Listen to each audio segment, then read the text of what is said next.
On Christmas Eve, right in the middle of the dinner with the entire family gathered, my son suddenly stood up, raised his glass of wine, and declared, "Father, you are no longer a part of this family. Leave this house at once." Everyone froze. His wife smiled as if she had been waiting for this moment all year.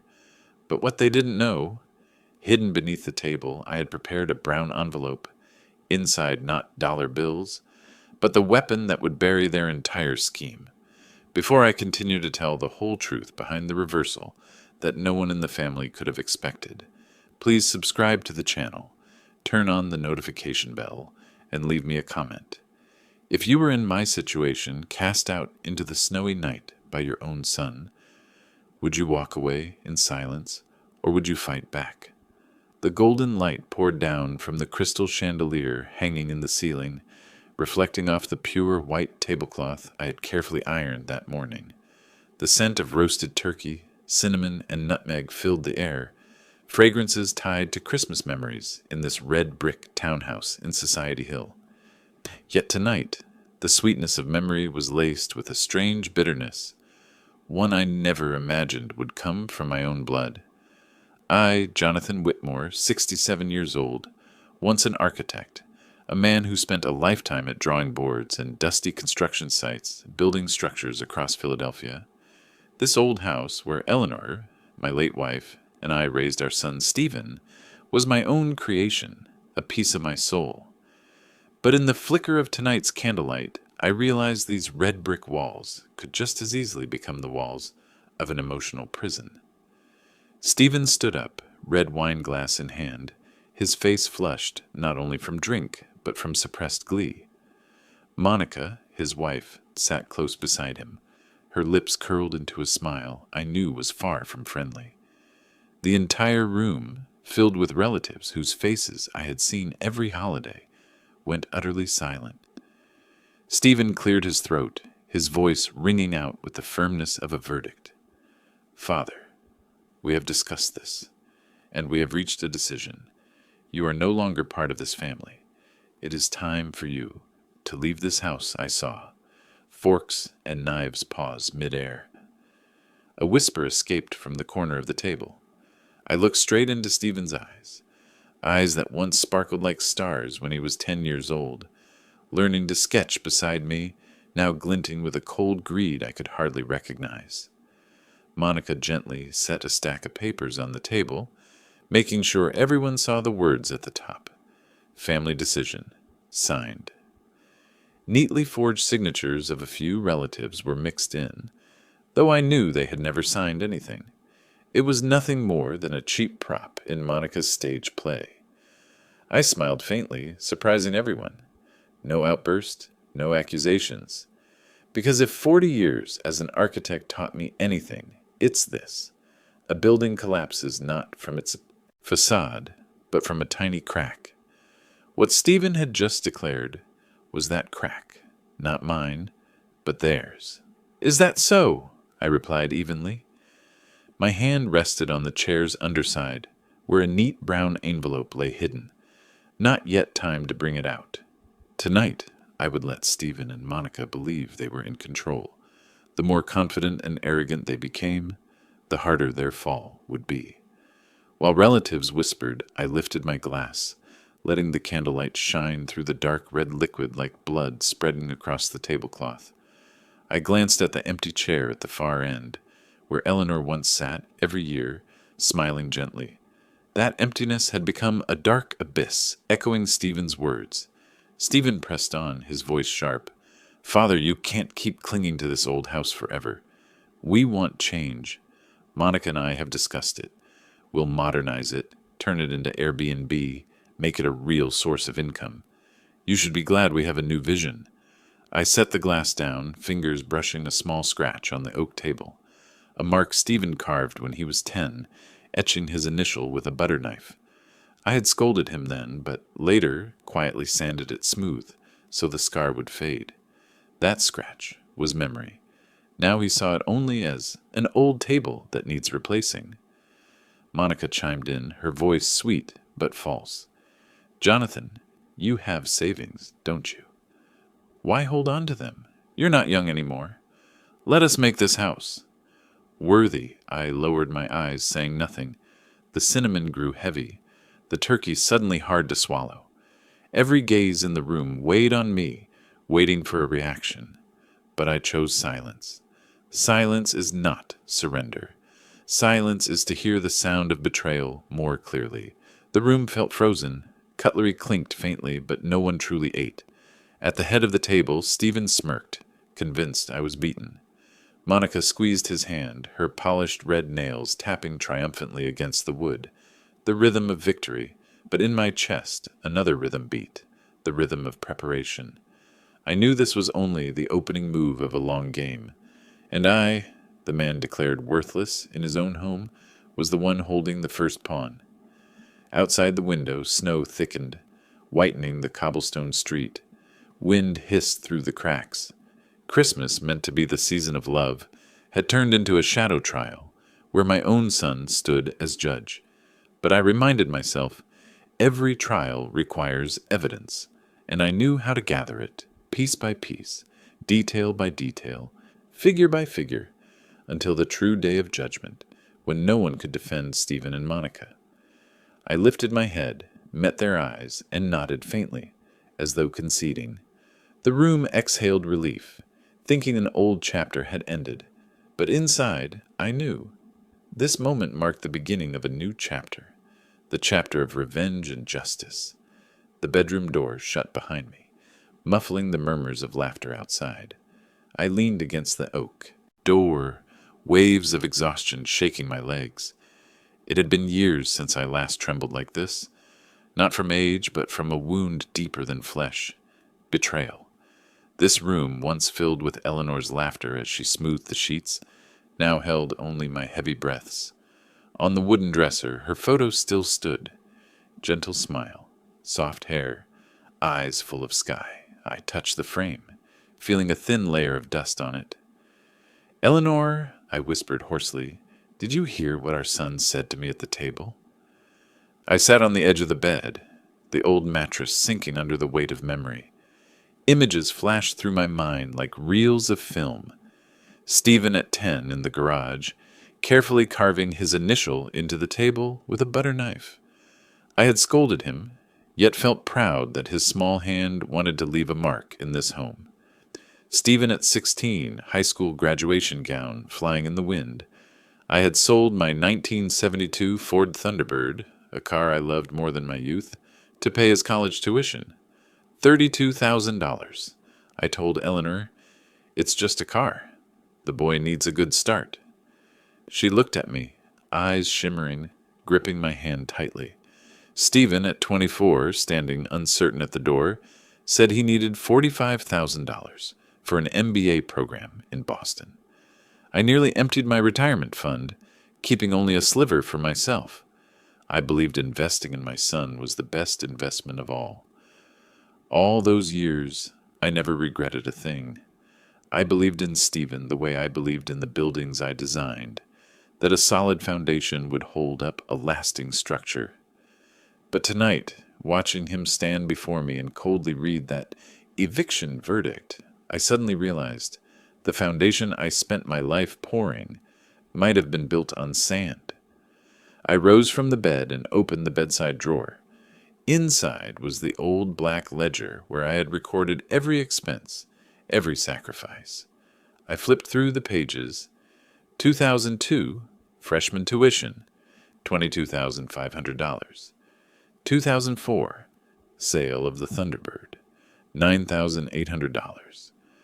2009, MBA payment, $45,000. Dry numbers, but each line was a slice of my life. I closed my eyes and remembered Eleanor's last moments. She lay in the hospital bed, her thin hand clutching mine, whispering, "Jonathan, take care of Stephen. He is everything to us." That instruction was carved into my heart. But Eleanor, did you ever imagine that our everything would now see me as an old thing to be discarded? The pain wasn't hearing, "You are no longer part of this family." The pain was that I had put my whole life, my whole future into his hands. and now he tossed it back at me with a mocking smile. I walked to the window. Outside, the snow fell harder, snowflakes shattering under the street lamp. I saw my reflection in the glass. Silver hair, deep furrows on my brow, tired eyes, but behind it all I saw something else. A faint light of resolve. They thought I would crumble, quietly leave. But they forgot that an architect never abandons a structure mid-collapse. An architect finds the crack, patches it, and if necessary, rebuilds from the ground up. Stronger, more beautiful. I drew a deep breath, letting the smell of old wood and paper from the drawer fill my lungs. I knew that to protect my legacy, not just the house, but my honor, I had to do more than endure. I had to act. But before I acted, I needed to remember exactly why. The answer was in every figure in the black ledger, every smile in Eleanor's photo, every drop of sweat soaked into the bricks of this townhouse. I sat at my old desk and picked up a pen. The words formed on the page. If they think I am weak, they are mistaken. I built a lifetime, and I know how to destroy when necessary. My hand trembled slightly, but my resolve steadied. I knew this was not merely a fight to keep a house. It was a fight to reclaim the truth, to answer the question Eleanor left behind. Was Stephen truly everything to us? I folded the ledger and put it back in the drawer. Out there, laughter still echoed from the dining room, but I no longer heard it as mockery. To me, it was the sound of people who did not yet know the game had begun. The next morning, I went down to the kitchen.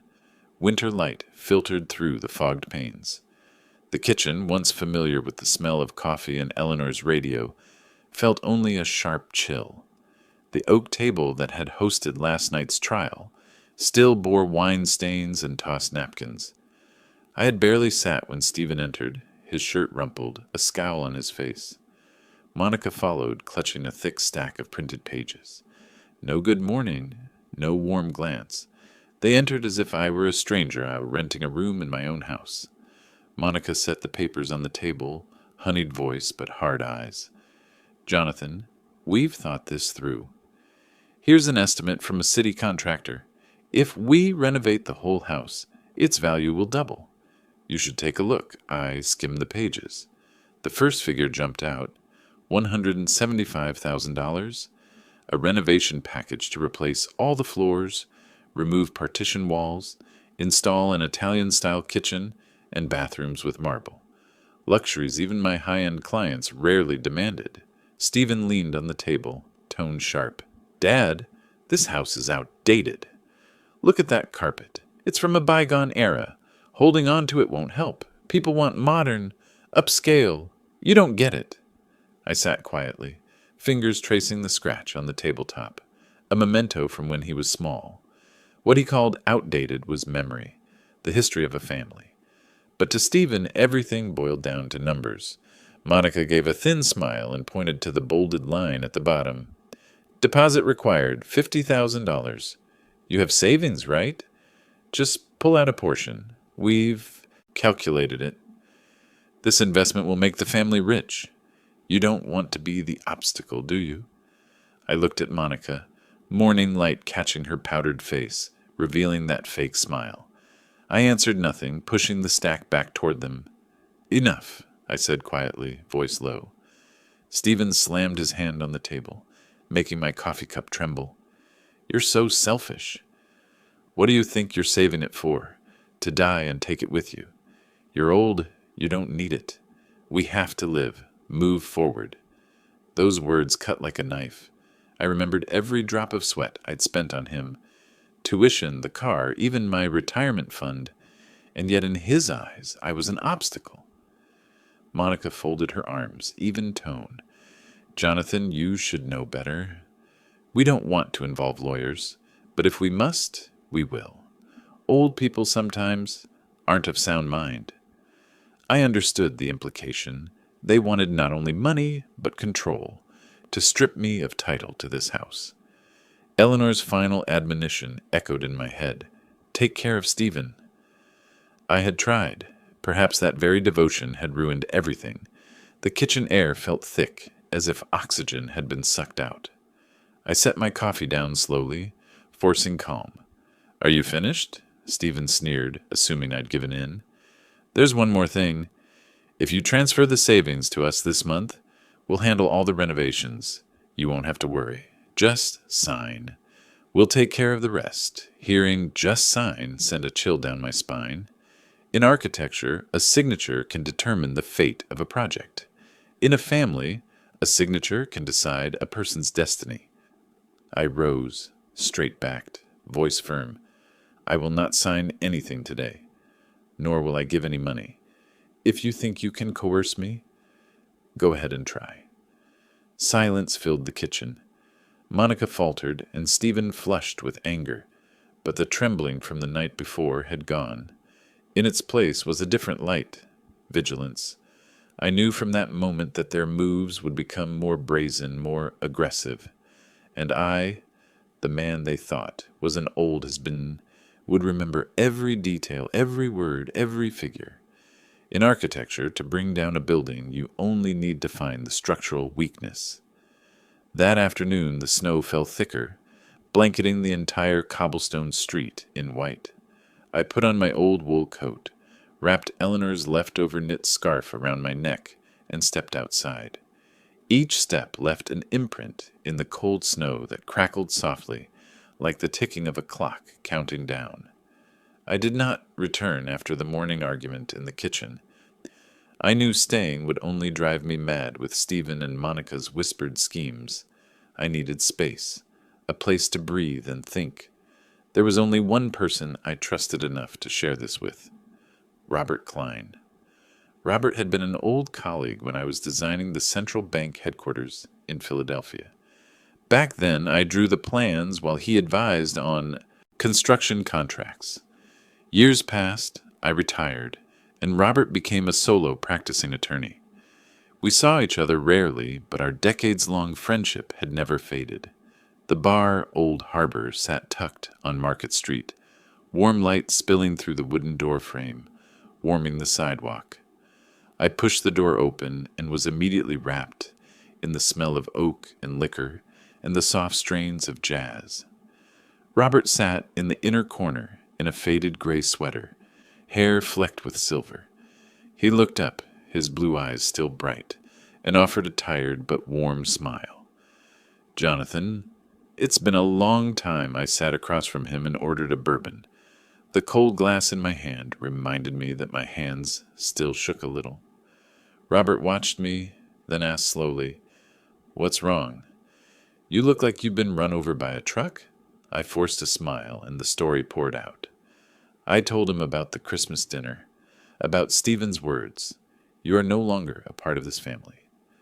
I told him about the $175,000 estimate, Monica's threat to declare me incompetent. I told him everything, every detail, every line, without hiding. Robert listened, elbows on the table, eyes narrowing as I spoke.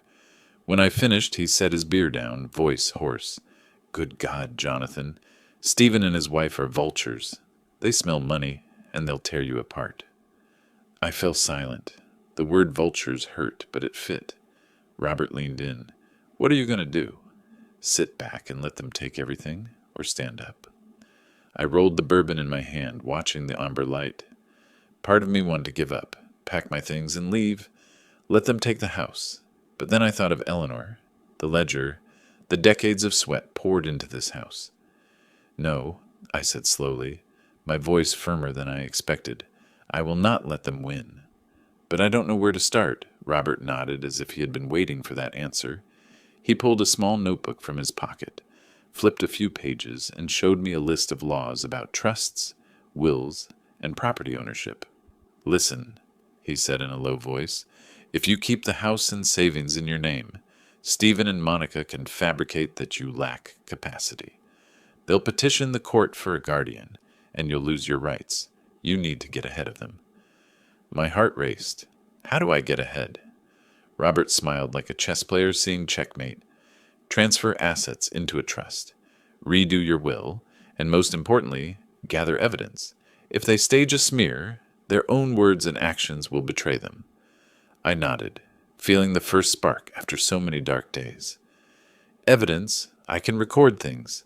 I can photograph documents, receipts, and messages. I know they are careless. Robert raised his beer and clinked it against my bourbon. Right. Let them expose themselves. The more they underestimate you, the easier it will be to collect what you need to reverse it. But remember, Jonathan, don't rush. Do everything legally and tightly. I'll help you. I looked at my old friend and felt a small lightness in my chest. The loneliness that had haunted me since that Christmas night was replaced by another kind of strength. Friendship, trust, and a plan. Outside, the snow kept falling, whitening the old roofs. But in this small corner bar, I knew one thing for certain. The tide of the battle had turned. I would no longer be merely the victim of betrayal. I would be the one holding the blueprint for the entire scheme, this time not to build, but to dismantle the false throne Stephen and Monica sat upon. The house seemed to breathe again after 2 chaotic days. Footprints on the dark rug had not yet melted, and a faint scent of dry red wine lingered in the dining room corner. Yet outwardly everything returned to normal, like a stage after the curtain had fallen. Inside me, emotions rippled from pain to a cold resolve. I opened the cupboard where Eleanor had kept some ledgers and receipts from when we managed the household, and pulled out several yellowed manila envelopes. Inside were old construction invoices, insurance contracts, and a small notebook where I had recorded every contribution I'd made for Stephen. I laid my hand on the papers, feeling the coarse fibers and the smell of old ink. Each page was a small piece of evidence, reminding me that every decision had been measured. Robert's warning rang true. Collect evidence, but legally and carefully. He was right. In Massachusetts and Pennsylvania, not all recordings are admissible. Many jurisdictions require 2-party consent. I did not want to risk illegal eavesdropping. I needed proof courts and relatives couldn't deny. Bank statements, emails, original invoices, and witness testimony. Late that morning, while Stephen went to exercise and Monica fussed over an Instagram post, I quietly entered the small study Stephen still used sometimes. The room contained a file shelf. Stephen hadn't been careful. He trusted that everything should be safely hidden behind a social media facade. I opened the desk drawer and found a mess of files that read like the ledger of uncontrolled spending. The first bank statement I pulled out bore both names, Stephen Whitmore and Jonathan Whitmore, a relic from when Stephen had asked me to co-sign on a small investment condo years ago. A line in red chilled my hand. Notice, mortgage delinquent, amount due $48,000. I exhaled. That discovery mattered. If Stephen relied on accounts with legal ties to me, I had the right to subpoena and use that statement as evidence. Next, I flipped through a stack of receipts.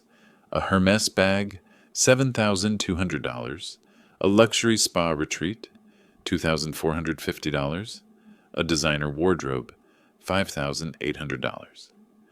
I photographed each page with my phone, quick preservation for future proof, but I did not spread them.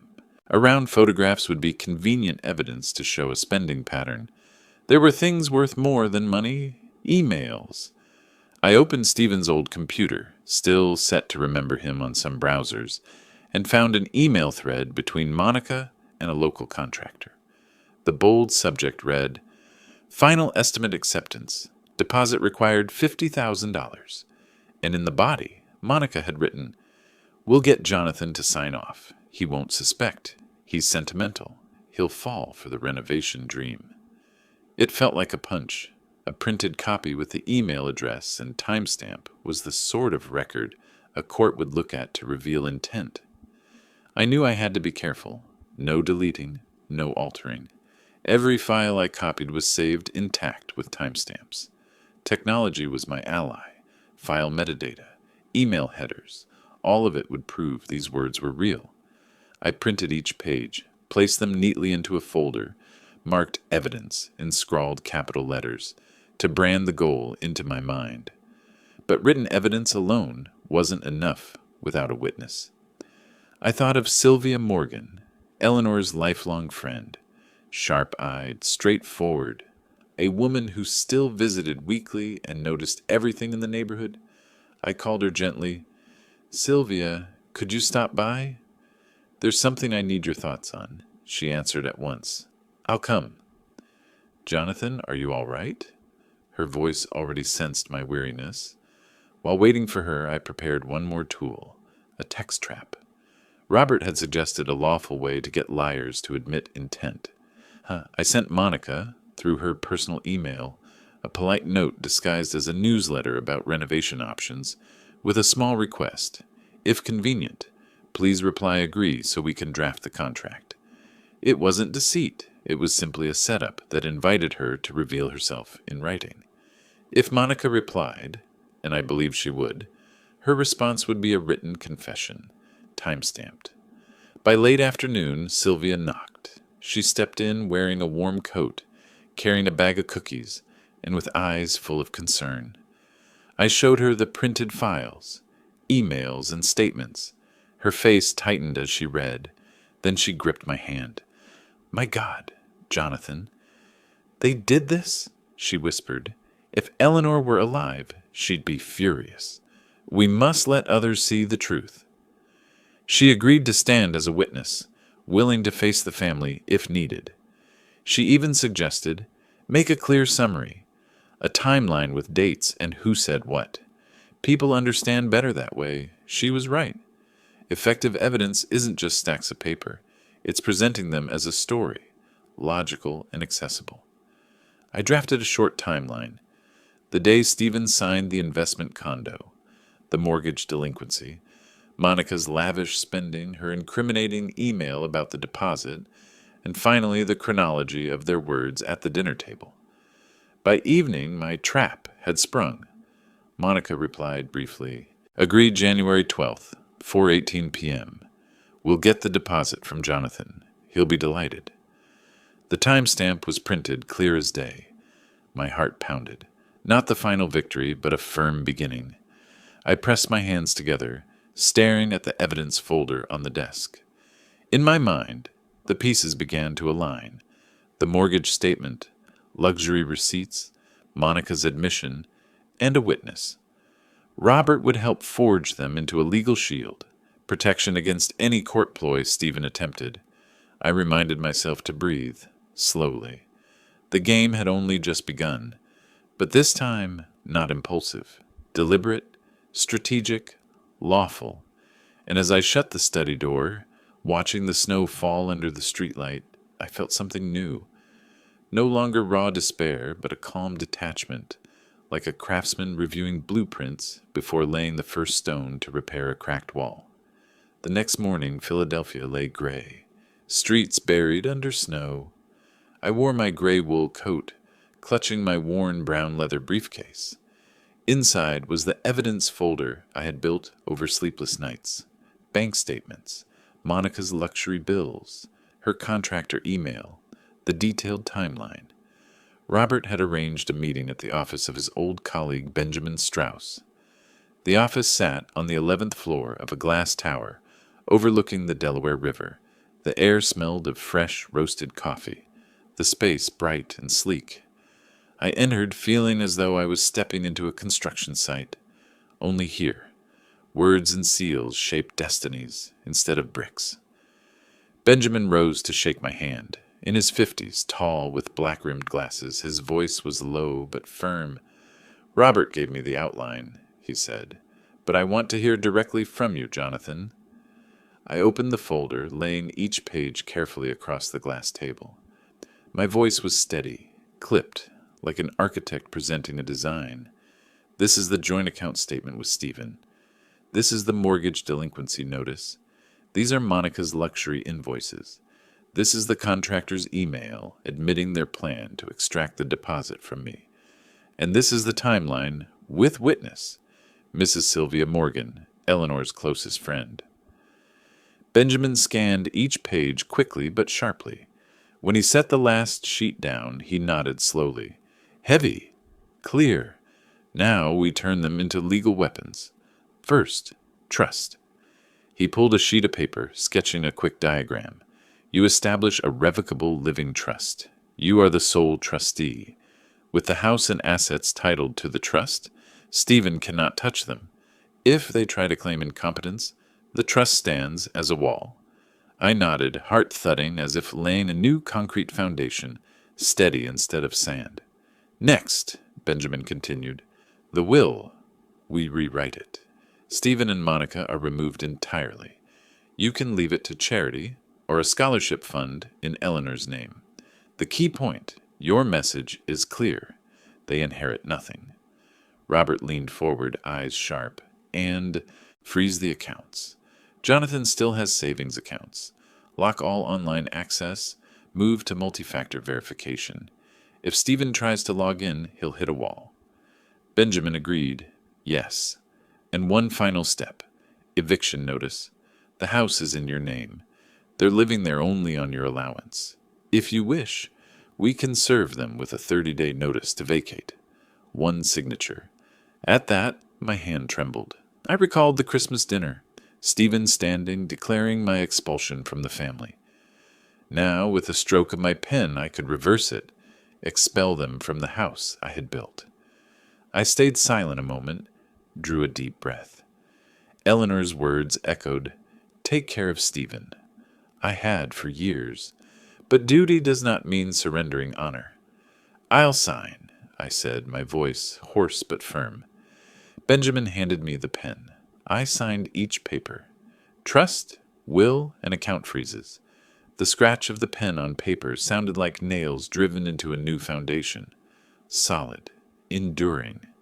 When finished, Benjamin gathered the documents, eyes stern but respectful. "Jonathan, from this moment, you're not just defending. You're striking back. Stay steady. When the time comes, bring everything into the light. They won't recover." Robert tapped his coffee mug against mine. "You see? You were never weak. You only needed to remember who you are, an architect who calculates, who builds, who lays each brick to a plan. This is your new blueprint." I looked through the glass window. The city stretched beneath snow, lights twinkling like distant stars. In my chest was no longer a stabbing ache, but a slow, resolute heartbeat. I knew. I had just laid a new foundation, and this time, no Stephen or Monica could shake it. The Society Hill townhouse at night was so quiet, I could hear the snow crack beneath my heels. I stood at the door for a few seconds, watching the warm light spill from the living room. Monica had just posted another photo on Instagram. New year, new beginnings, #renovation dream. I pressed my lips together. Their new beginnings meant my burial. But they didn't know every wall in this house still belonged to me, and I was turning it into a trap made of brick, wood, and their carelessness. I walked in and offered a polite greeting. Monica gave a shallow smile, eyes glued to her phone. Stephen sat on the sofa, feet on the table, laptop open. I settled into my familiar armchair in the corner, a spot that gave me a wide view they never noticed. "Did you call the contractor yet, Stephen?" Monica asked, voice like a command. Stephen nodded and waved a hand. "He's coming tomorrow to take measurements." "But we need this old man's signature." He pointed straight at me. I didn't move, just gave a thin smile. That night, after they went to bed, I slipped down to the kitchen. I didn't use any illegal hidden recording. Instead, I used their own undiscipline. On the table, Stephen had left his laptop unlocked. I didn't touch the inbox. I only opened downloads, where a PDF sat waiting. Renovation contract. Draft.pdf. Inside, a clause was clear. Deposit $50,000, to be covered by Jonathan Whitmore. I printed 2 copies and placed them in the evidence folder. I didn't alter anything. I kept it intact. The metadata had the date and time. That was their accidental signature. The next morning, I pretended to read the paper at the dining table, but my eyes tracked every move. Stephen scowled at his phone. "The account's blocked." "Dad, what did you do?" I took a sip of coffee and shrugged. Maybe the bank's doing maintenance. Monica glanced at him and murmured just loud enough for me to hear, "It's fine." Force him to sign and take cash. Easier, I folded the paper calmly, etching every word into my mind. In the afternoon, the contractor, a burly man named Rick Donnelly, arrived. He brought measuring tape and catalogs for Italian tile, Italian leather chairs, and imported crystal chandeliers. Monica followed him, eyes shining like a child in a candy shop. I walked beside them, silent but observant. Rick boomed, "If the old gentleman signs this week, we'll prioritize the schedule. 50% deposit now, the rest in 3 installments. The lady here has already chosen the Italian kitchen, right?" Monica nodded eagerly. I asked mildly, "And if I don't sign?" Rick shrugged. "Then the contract is void." Monica cut in, "You'll sign." It's only a matter of time. That evening I called Robert and relayed every word. He let out a dry laugh. "Perfect. Let them talk. Jonathan, do this. Put every document and contract they bring on the dining table. When they push you, ask them to write a handwritten acknowledgement. Nothing convicts like their own writing. That advice became the next trap. 2 days later, Stephen angrily threw the printed contract onto the table. "Dad, sign!" "This is a business opportunity." I lifted my glasses, read slowly, then shook my head. "There's no guarantee. If you're truly certain, write a note. All risk belongs to you two. I bear no responsibility." Monica shot Stephen a look and curled her lip. "Fine, I'll write it." She took a pen and scrawled, "We, Stephen and Monica Whitmore, take full responsibility for the renovation contract and costs. Deposit to be paid by Jonathan as support only." Then she signed. I smiled inside. That page was golden evidence. They had written that I was only support, while all responsibility was theirs. In court, that would be the rope tightening back on them. Late at night, when the house was quiet, I walked upstairs.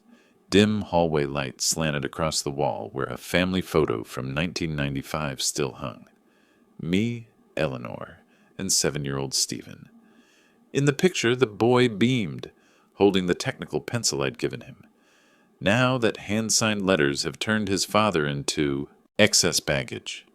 My chest tightened, but I also knew, from that smile to today's scrawl, everything belonged in the file I was building, a file of betrayal and the price to be paid.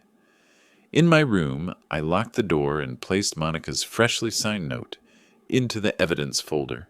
I added a line beside it. Self-incriminating statement, January 14th, 10:45 a.m. The letters were neat, the blue ink soaking evenly. Outside, wind hissed through the doorframe, dragging in blades of cold. Inside me, a different fire burned. Not pain anymore, but the fire of an architect who could already see the entire blueprint. This house was the trap, and day by day, line by line, print by print, I was drawing Stephen and Monica deeper into it. On Saturday morning, as I was pouring coffee, the phone rang. The screen showed Linda Whitmore, my cousin in Jersey. Her voice dropped. "Jonathan, I just heard Stephen saying you're no longer lucid, that you mix up paperwork, even forget to pay bills. He says the family should discuss guardianship." I set the cup down slowly. The aroma turned bitter. I answered evenly, "Linda, do you believe that?" She hesitated. "I don't believe all of it. But Stephen was convincing. He said you signed a mistaken transfer." I laughed dryly. I had never missigned anything, but I knew if I didn't act, lies would harden into truth in the relatives' eyes. That afternoon, Monica invited a few relatives to a friendly tea. I sat in the living room, firelight flickering against the red brick wall. Monica received guests like the lady of the house, Stephen by her side with a counterfeit, worried face. "We just want Dad cared for. He forgets things. Last week he got lost at the supermarket." I kept silent. Linda looked at me with pity. Uncle Harry sighed. Monica slid in. "We think it's best if the court appoints a guardian. Nobody wants this, but it's for his safety." I lifted my head, voice low. You think I'm senile? Then read this. I pulled an envelope from my pocket. Inside was a crisp timeline. Dates, invoices, and Monica's email to the contractor. I handed it to Linda, then around the room. Linda frowned. Monica, this is your email to the contractor. You clearly wrote, "Take the deposit," from Jonathan. You even said he wouldn't suspect. Monica paled and forced a smile. It was just a draft, a joke. My voice cooled. And what about this? I held up the page signed by Stephen and Monica. We take full responsibility.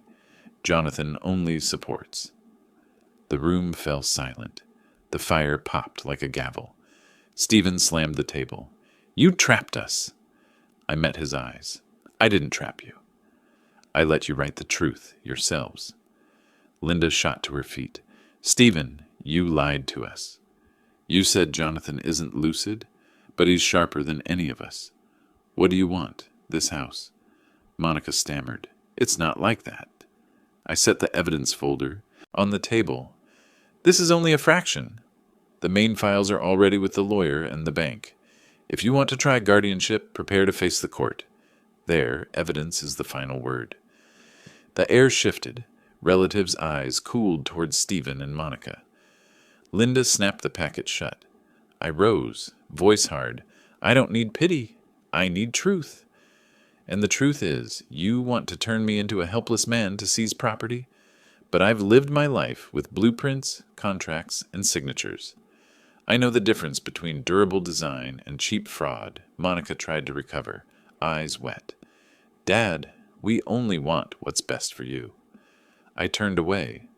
Stop calling me Dad if the only thing you want from me is the keys.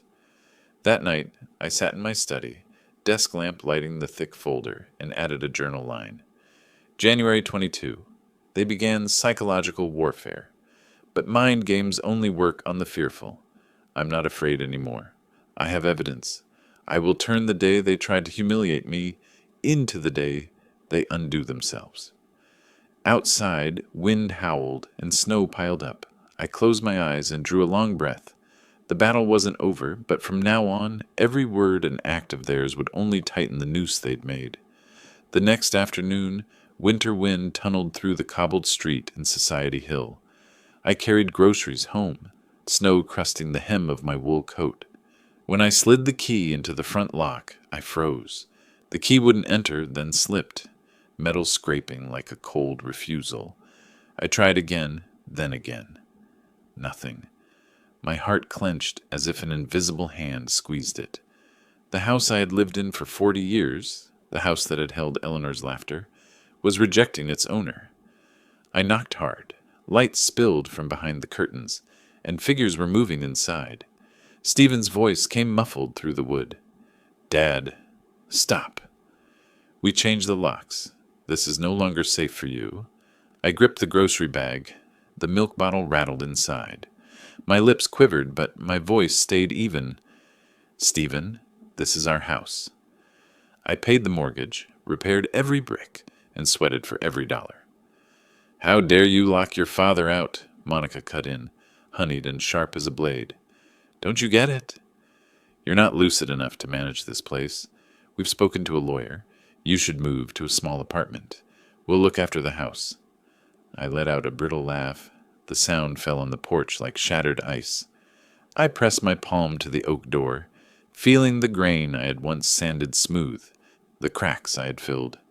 I spoke slowly. If you think you can steal, be ready to face the law. I'm not confused. I'm not going anywhere. You'll regret thinking a changed lock can change the truth. Silence settled, broken only by the faint tick of the grandfather clock inside. I stepped back and looked up at the second-floor window where Eleanor once hung white lace curtains. Now only Monica's silhouette flipped her, hair sneering down. I tightened my grip on the bag, turned and walked away, steps heavy in the deep snow. I didn't pound the door again. Instead, I pulled out my phone and called Robert Klein. His voice rang steady. Jonathan, I've been waiting for this call. They went too far, didn't they? I answered softly. They changed the locks. shoved me out like a vagrant. "Robert, it's time to use everything." He growled. "Good. Let them shoot themselves in the foot. I'll prepare the emergency complaint. Tomorrow we'll meet Benjamin Strauss to sign. The court will see who's truly incapacitated." I hung up, standing in the street, wind knifing my face while a fire flared in my chest. They thought pushing me out the door ended it. Number. They had just signed their own sentence. I strode into the snowfall, the grocery bag thumping with each step, and in my head a vow rang out. This Christmas I will walk through the front door, not with a key, but with the judgment of the law. Early the next morning, the courthouse hallway breathed the smell of fresh ink. Heels echoed on stone like a rhythm testing the structure. I entered Benjamin Strauss's office with Robert Klein, my leather briefcase clenched under my arm. Inside it, the evidence folder, now half again as thick. Monica's self-written assurance, the renovation contract draft.pdf, showing the deposit from me, the delinquent mortgage statement, the contractor email chain, the cross-check timeline of dates and times, and Sylvia Morgan's signed statement. Benjamin pushed up his glasses and looked straight at me. "We do 3 prongs. 1. Petition for emergency injunctive relief. Ask the court for an emergency order, barring any unlawful interference with the property, including changing locks, signing renovation contracts, and removing items from the home. 2. Order to show cause. Force Stephen and Monica within 7 days to explain why they should not be sanctioned for a self-help lockout. 3. Notice to contractor. Legal notice sent directly to Rick Donnelly that if he dares to start work or take a deposit, he will face civil liability for conspiring to convert property." Robert nodded in support. "And will file an affidavit of ownership, Jonathan's ownership declaration plus deed extract, property tax receipts, and the trust schedule. A showing the house has been transferred into a revocable living trust in Jonathan's name. Not $1 of deposit can leave his wallet without a valid signature, which will never happen." I unlocked the briefcase and laid out the papers like floor plans on the glass table. Benjamin scanned each piece, making fountain pen notes, pausing to match timestamps and wet signatures. He spoke slowly, like driving piles into a footing. "The key point is that without a court order, any self-help, like changing locks and blocking the lawful owner from entry, is an illegal self-help eviction. Courts dislike self-help. Will seek a temporary restraining order." Today, he flipped to the last timeline page. "We also need a cease to Stephen and Monica. Stop defaming you as incompetent. Stop contacting the contractor. Stop accessing any accounts you haven't authorized. On repeat, we add a motion for sanctions." Robert gave a dry chuckle. "And don't forget, send a copy to the concerned relatives, especially Linda Whitmore." Truth needs an audience. I signed each marked box, blue ink soaking in, the scratch sounding like a crane hook locking onto steel beams. Benjamin gathered the files, clipped them thick, and called his clerk for e-filing. In less than 1 hour, he received an email confirming an emergency hearing set for late afternoon. "One more task," Benjamin said, turning to Robert. "Jonathan needs an inventory of household effects, so if they clean out the place, we can base a replevin or damages claim. Do you still have recent interior photos?" I nodded. "Yes." "Eleanor's album and a few I took recently." Robert proposed. "Tonight, once we have the TRO, we go back with a sheriff or constable, document the unlawful lock change, post the order on the door, and demand the keys. If they resist, the report becomes the last brick sealing their exit route." I looked at Benjamin and the contractor. Benjamin lifted a pre-printed envelope. "This is a notice of potential litigation with a preservation demand for all records, estimates, emails, texts, drawings.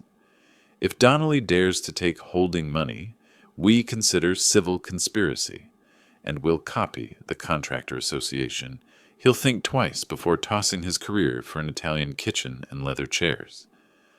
My phone buzzed. A relatives group alert, Monica had posted a veiled status. Caring for the elderly is never easy. Sacrifice is a choice, not an obligation. Robert squinted, screenshot it. I saved it, noted the time, and added it as Exhibit M. Benjamin tapped the file cover. Jonathan, this is not only about dignity. It's a lesson in boundaries. You loved and cared. Now you erect a legal fence. In the afternoon, we arrived at the Court of Common Pleas. The emergency courtroom felt like an engine room. A silver-haired judge with quick eyes read the file, as if flipping structural sheets. Benjamin presented briefly, sharp as a steel blade. A clear title, unlawful lockout, risk of irreparable harm if the contractor started, and a chain of evidence forming a system. I stood still, hands clasped, and said only one sentence when asked, Your Honor, I don't want anyone humiliated. I only want to return to my home, preserve my late wife's property, and end the lies about my mental state. The judge nodded and struck the gavel.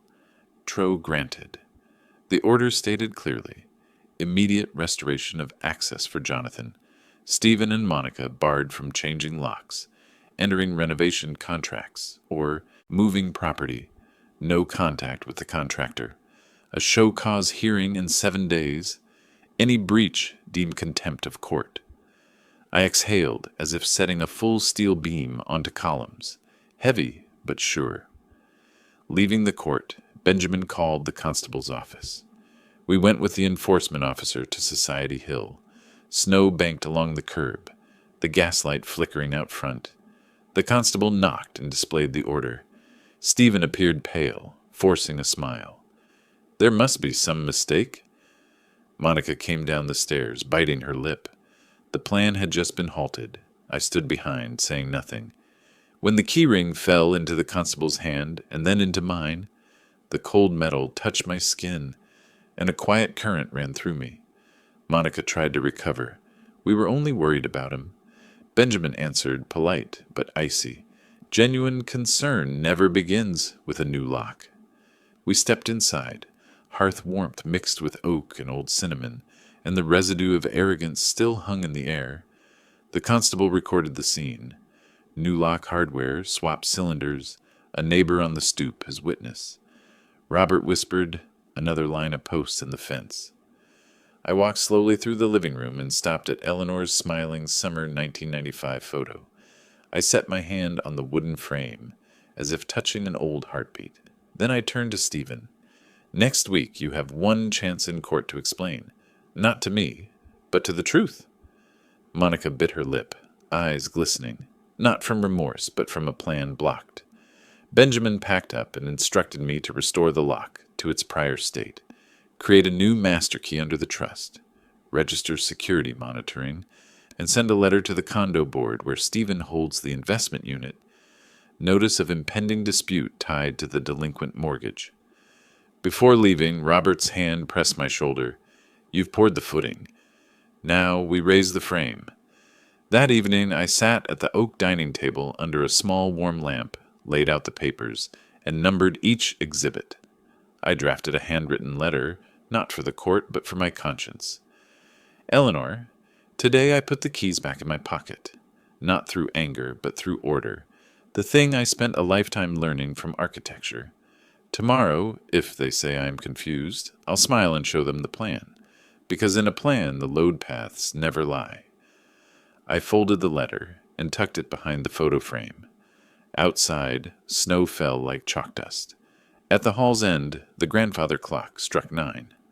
I stood and locked the door from the inside, not to bar anyone, but to remind myself that as of today, order has returned. At the upcoming hearing, I will not need many words. I will let the figures, signatures, timeline, and that brand new lock, photographed and recorded, tell the rest. And when the curtain falls, no one will call it an accident. It will be designed.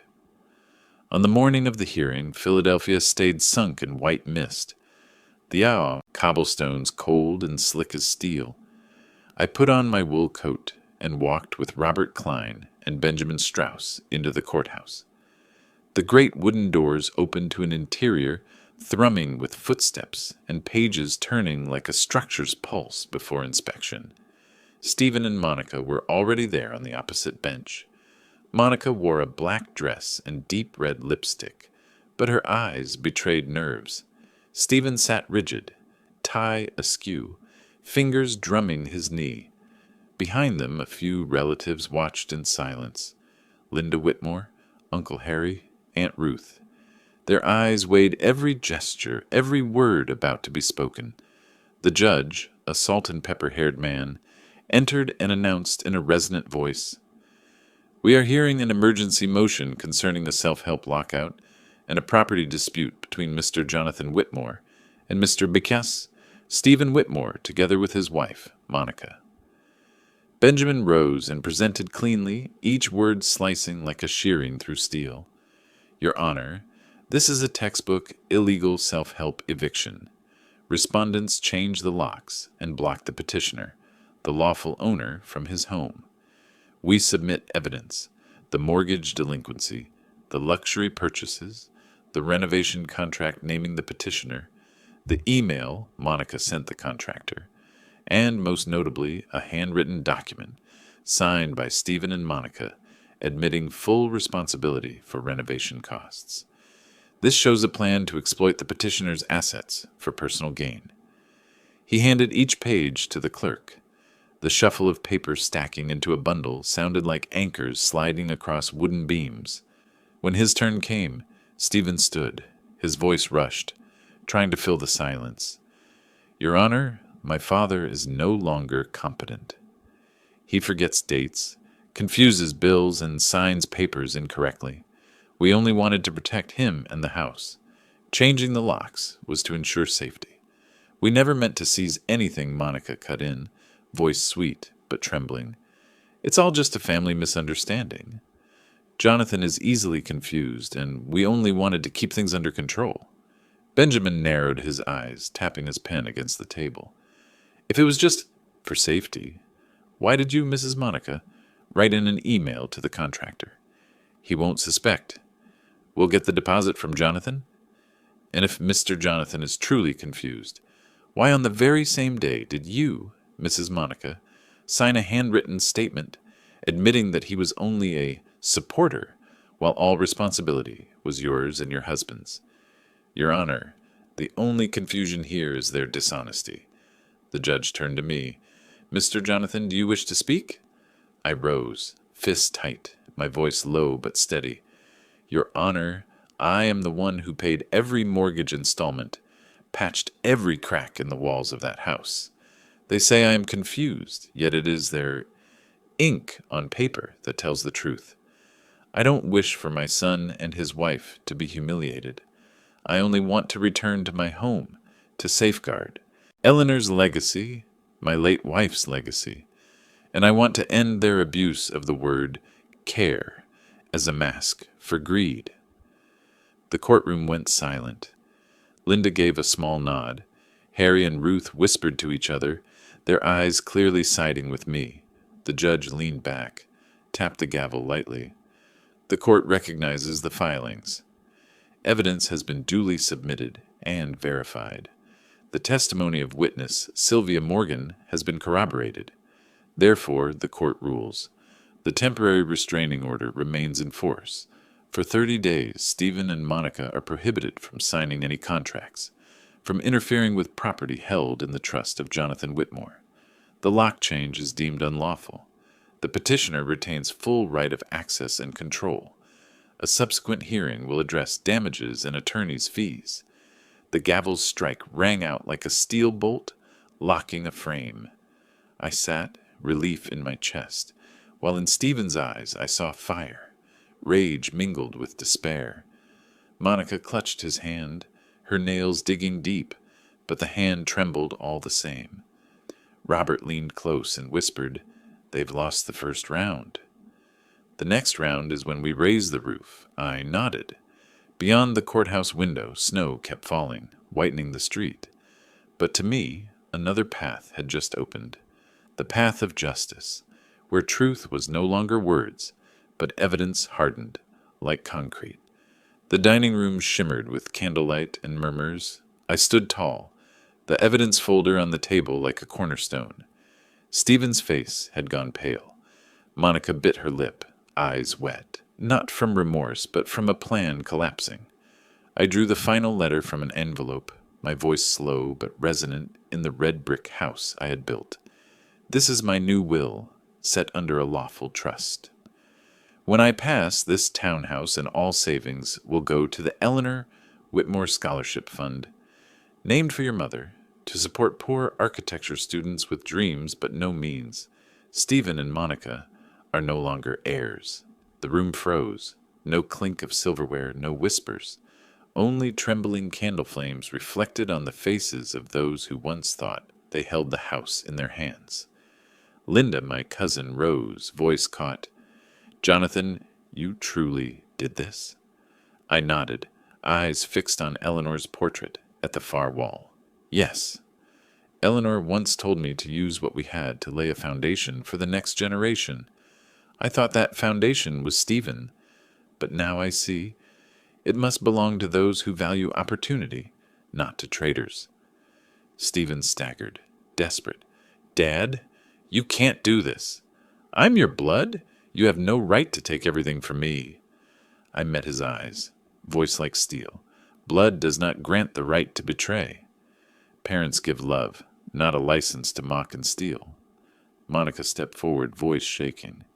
"If you give it all to the fund, we'll be on the street. Do you truly want your son to live penniless?" I answered firmly, "No. It was the path you chose. I'm only making you walk it." The air thickened. Relatives who once doubted now nodded, their eyes cold toward Stephen and Monica. Uncle Harry shook his head. "Shameful. Your father built this house with sweat, and you only tried to throw him out." Stephen shouted, his voice clanging off brick walls. "I'll sue!" "I'll take this to court." I smirked. "Go ahead. Evidence, documents, timeline, and witness, all are in Attorney Benjamin Strauss's files. The moment you open court, the truth will surface, and then you'll be asked, why did you try to cast your father out with a new lock?" The room was choked with silence. Monica turned away, real tears falling, but no sympathy remained. Family members rose one by one and left the table, leaving the pair in fading candlelight. I closed the folder, voice hoarse but steady. Tonight, I did not lose a family. Tonight, I regained my honor. And when I'm gone, this house will belong to young students who turn dreams into structures. That is the real legacy outside the window. Snow fell heavily, cloaking the Society Hill street. I looked up at Eleanor's portrait and gave a small nod. For the first time in years, I felt peace. That Christmas night ended not only a dinner, but the illusion Stephen and Monica clung to. They thought lies could seize the house. Instead, they were left with shame and nothing. Justice never comes late. It waits for the right moment to rise. And when truth is revealed, traitors must bow their heads. If you believe this story deserves to be shared, please subscribe, share this video with friends, and leave me a comment. Do you believe justice comes through strength or through patience?